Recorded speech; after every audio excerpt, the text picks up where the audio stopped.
Time now for movies and money. A dolphin tail won by a dorsal fin at the box office over the weekend. Erik Childress, Vice President of the Chicago Film Critics Association, is back with us now for what happened at the box office and what's coming up. Great to have you back with us. Thank you, Angie. Let's start with what happened. You mentioned on the show you thought this was going to be a winner. Yeah, I thought Dolphin Tale had the chance to sort of leap to the top. I mean, all the other movies, dropped a little bit more than Dolphin Tale. The families went out and saw it, and the new releases, none of them made, over $9 million. So, Dolphin Tale just had, the front all to itself. How do you lose when you have Morgan Freeman, a dolphin with a broken tail, and a darling little boy? Well, it helps that it's a pretty good movie, but it got pretty good reviews from the critics.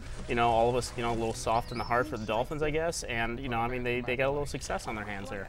Let's take a look at the numbers. So Dolphin Tale brought in $13.9 million, Moneyball at $12 million, and The Lion King, the 3D, at $10.6 million. Still hanging in there, and 3D is getting more of a push going forward from Disney. Disney has just announced that 4 more movies from their catalog are going to be coming out in 3D back in theaters over the next 2 years. In January and September of 2012 and 2013, we're going to get Beauty and the Beast, Finding Nemo, Monsters Incorporated, and Little Mermaid. Do you think they're overdoing it with 3D?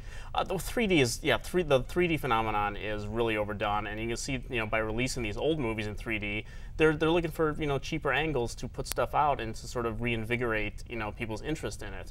I mean, 3D movies, I mean, people would rather go see 2D movies, I think, than 3D at this point. They'd rather not pay the extra surcharge for it. Plus, our cameraman, Malcolm Conyers, says his little boy gets a headache from watching them, so he ends up taking those glasses off. Yeah, and you're going to get a headache if you watch it in the blurry fashion if you just watch it without the glasses off. So depending on where you're sitting in the theater and how long you have the glasses on, it affects people different ways. So, who wants a headache going to the movies? Let's take a look at what's coming up at the box office. Real Steel and The Ides of March are the big players. Yeah, well, we got Ides of March, George Clooney's 4th film as a director. Political films, don't tend to do very well at the box office. But usually, it's Ryan Gosling. It is Ryan Gosling, but even he's not sort of a big proven star yet. He's had, Crazy Stupid Love did pretty well this summer. Drive is out of the top 10 now. Didn't do as well as people had hoped. But political comedies do better than political dramas, so I kind of expect this kind of on the soft side, maybe around $11 million this weekend. What's your pick between Real Steel and Ides of March? I think Real Steel is actually going to be a huge success. I think this might be the first $100 million film we have in theaters since The Help. I think it's very possible.